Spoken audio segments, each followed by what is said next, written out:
The law of karma states that actions have consequences. It also states that these consequences accrue to the doer. However, according to Advaita Vedanta, there is no such thing as a doer in reality. Advaita Vedanta says that even life and death are false states and compares them to experiences like waking, dreaming, and sleeping. How do we reconcile the law of karma with Advaita Vedanta then? If there is no doer in reality, how can the question of karma even arise? If we are the blemishless Brahman, how can the stain of karma attach to us?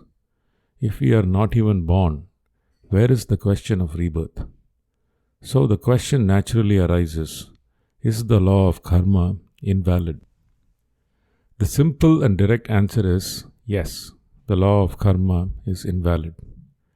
This is a strong statement to make, to say that the law of karma is invalid.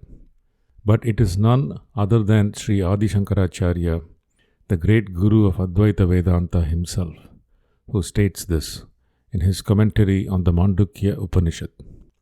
The law of karma is a very important belief, especially in Indian religions. All Indian religions, regardless of their other beliefs, accept the law of karma. For example, Buddhism does not accept God. The Buddhists do not believe in Brahman, Atman, self, etc. There are theistic traditions in Hinduism such as Saivism and Vaishnavism, which accept Ishvara or God.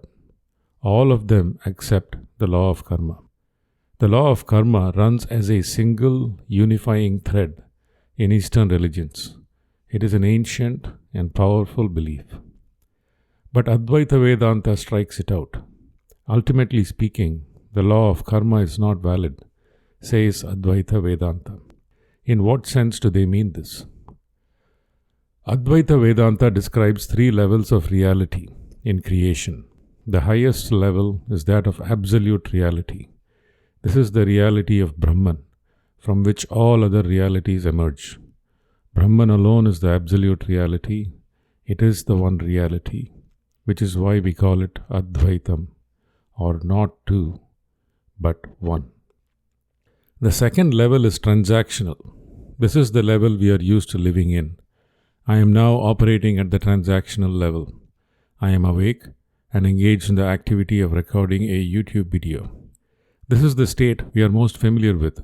In this state, we are constrained by things like our bodies and our minds. And the third level contains illusory realities, such as dreams, hallucinations, and errors in perception, like seeing a mirage in a desert or mistaking one thing for another. By showing that there are different levels of reality, the gurus of Advaita Vedanta are attempting to move us from transactional and illusory truths to the absolute truth of Brahman. The law of karma is an example of a transactional reality. It applies at the transactional level. Whoever wears a body and a mind cannot escape the realities that they bring with them, especially those of us who have not realized the temporary nature of our bodies and minds. A person who has not grasped the absolute truth of Brahman is subject to the law of karma.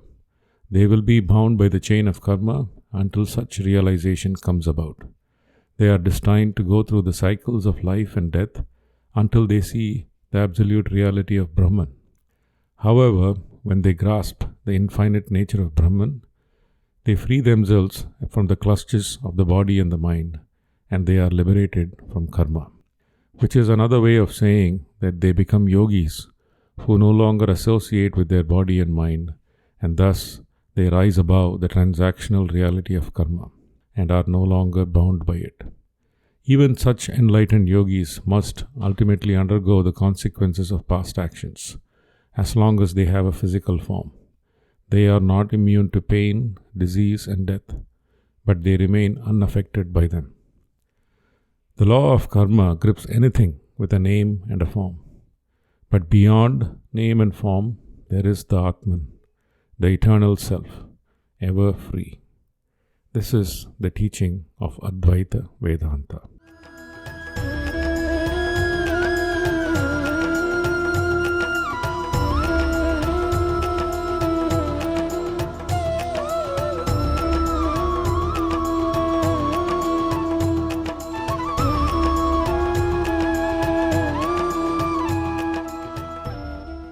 Thanks for tuning in.